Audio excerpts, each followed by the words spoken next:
Hello, welcome to the Gun Shop. I'm John and I'm here today to talk about fallow deer. Scientific name Dama. Fallow deer have been in this country for a long time. Much to the point we do count them as a native species. First were introduced by the Romans, but then apparently, I wasn't around at the time, but apparently they were then wiped out and then reintroduced in the 11th century. And hunted by Norman royalty and all sorts of exciting stuff. That's history, and we weren't there. We're talking about fallow deer today.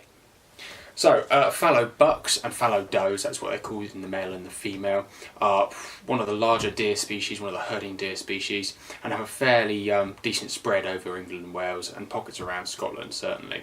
Round here, they're quite a problem actually, because they're a herding deer. You have a lot of eyes looking at you, so they're quite hard to control, unlike roe where you can go and find them.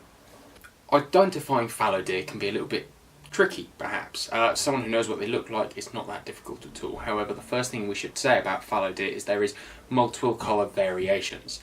Common is quite simply the common colour. They're quite spotted in the summer, and they look like this. You have Mennel. Mennel is a slightly lighter variant. The spots are much brighter. That sort of keel line is much lighter, and they don't really have much black around the rump area and down the tail. Melanistic, black. That means black generally, or darker. You get black fallow, dark brown fallow, and in the lighter variants of that, they can be quite hard to distinguish from Sika in their winter coat distance. So don't make that mistake. And finally, you have something called leucistic or white. So these are four main. That's the white deer. When you see a white deer, it's generally a fallow. Quite rare in their black and white forms. However, generally they're the ones that people leave alone. So you will see them. You will see white deer because they're the ones that people generally won't shoot. They'll go and shoot the common and the Mennel more than they will black and white. Fallow, like I say, are a park deer. They were introduced for ornamental parks and for hunting, so you can go to places like Petworth around here or Boulderwood down in the New Forest and you can see a lot of fallow. They've got quite a large body size. I believe they stand up to about 95 centimetres at the shoulder and can weigh up to 100 kilos in a big buck. They are a big animal. I have heard of bigger, but I've not seen one, so I can't comment. And it's rare for me to stick something on the scales and go, Jesus Christ. Especially with fallow, they're more of a...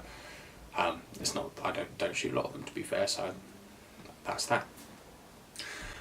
Quite a big beast, I say. Certainly, they have a very long neck. They look a bit funny, I suppose. But once you know what they look like, and generally you won't see them alone. And if you see one or two, there's probably a load more in the wood behind them. These are things that you need to know. So they herd. You'll end up with herds of females and generally herds of males. The only time they mingle is in the rut. The rut is their breeding time, when the males generally will have something called a rutting stand, a place where they go, they fight. That is their territory, a tree, a ditch. Someone told me once, and I believe there is actually some science behind it, that it's areas of where natural energy meets. I don't really understand what that means, but it's true. So, if you believe in natural energy. And that's where they'll go, that's where they'll mark. They'll fight over those areas. And that's quite good. Where they're concentrated in parks, there will be sort of rutting stands that are a lek, so there's a group of stands together and they will mill around and so on and so forth. And in sparser areas, perhaps the bucks will go and find receptive does, but for the most part they'll have a rutting stand. You'll go to the rutting stand, you can see the bucks, and I believe that's in October, so that's quite good. Whilst talking about bucks, we should probably say that the buck season is from the 1st of August through to April the 30th. It's quite long. Gives you a chance to shoot them during the rut and thereafter, though they can be quite a bit harder to find after. They're a little bit more elusive perhaps than the does. Where the does generally are a group, where they do herd together, the does will have their kids with them, their fawns, and their young bucks will stay with the does. You'll have large families or large groups of those, up to like 150 in a group generally speaking. Less possibly, but not much larger than 150. That's a lot of deer, isn't it? Including sort of first and second year bucks. Those are called prickets. There's a lot of terminology that goes with any of the sort of the royal or the hunted deer, I suppose, and fallow being one of them. A young buck is called a pricket. You end up with up to about 8 or 9 inches, but usually about 4 to 5 inches of sticky, outy antler. That's what we call a pricket, a young buck. In its 3rd year, that buck becomes a sorrel. Sorrel is going to start becoming palmate. You can tell fallow bucks really easily, and master buck, they have these big palmate antlers. Beautiful, beautiful creatures, and unlike any of our other deer species. In its 4th year, the fallow buck becomes something called a soar. Now it's actually becoming more of a buck shape, you're getting more palmate, and it's actually starting to look somewhat like a fallow buck. It's rarer to find big fallow bucks than big roebucks because fallow moves so much. It's quite hard to control a population by yourself, so generally if a big buck walks onto someone's land and they've not seen it before, it's unlikely you'll see it again, so it's very likely they will just shoot it. And so it is harder for fallow to get larger, generally speaking, than any other species, because they're persecuted is the wrong word, because they do so much damage. Imagine 150 fallow coming into a field and eating your crop. You're going to go and kill as many as possible, right? That's just the way it is. Do more damage than a couple of roe will, certainly. So it's rare for them to get really into their 4th year, which is when they become a soar.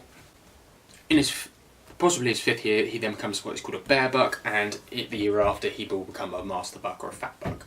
Like I say, it's rare for them to get to that size, so they're a beautiful thing to see. You'll see a lot in parks, and you will see some in areas of the country where they're not controlled in such numbers. New Forest, certainly near us, is a good place to go and see big bucks because the management system is much more geared around killing does. Fallow does, season 1st of November to the 31st of March. Most people will be shooting a lot in that last month because after the shooting season you can start moving them around and controlling them a little bit more aggressively than you were beforehand. Like we've already said, they do hang out in big groups of does with young does and young prickets. Become sexually mature, I believe, at 18 months. I believe they gestate for around 220, 230 days, and then they drop, and then they're almost ready to breed a few months after that. Generally singles, however, there is not rare, it is uncommon, but it's not rare for them to have twins. Fallow generally live sort of 8 to 10 years, similar to roe. However, I know park deer can live all the way out to sort of 15, 16 years, which is a considerable age. Like I say, most fallow bucks don't get to that age because they will get shot out when they get to a certain thing. So it's worth, if you've got a large area with lots of fallow, perhaps being a bit more conservative with which ones you take. That said, they are such a problem in a lot of places that I can't not condone going and laying into them as often as possible. One of the deer that you can, not always, but it's possible to get night licenses on where they're so hard to get into. They do operate 24 hours a day, but for the most part will operate at night out in open areas and in woodlands during the day, or they'll lie up to ruminate. Beautiful creatures, go and see them. You know, they're the easiest deer to go and see because they are park deer. There will be parks near you. Go and have a look, go and look at them, go and watch them, especially in the stags will go around, they don't roar, they sort of burp or belch at each other. It's kind of a strange sound. Beautiful, they fight. Bucks you can tell have a massive Adam's apple. When they get to that age, certainly, they have a big Adam's apple. They have quite a notable pezzel, unlike other deer species, certainly. They have a very noticeable pezzel. That's a penis sheath, for those of you who aren't in the know. Go and look at them. They are beautiful. Apart from that, if you've got any questions, put them below. I'll see if I can sort of answer them. Again, I'm not a deer expert. I hope this has helped you perhaps identify what a fallow deer is out of the UK 6 species. And we'll see you next time.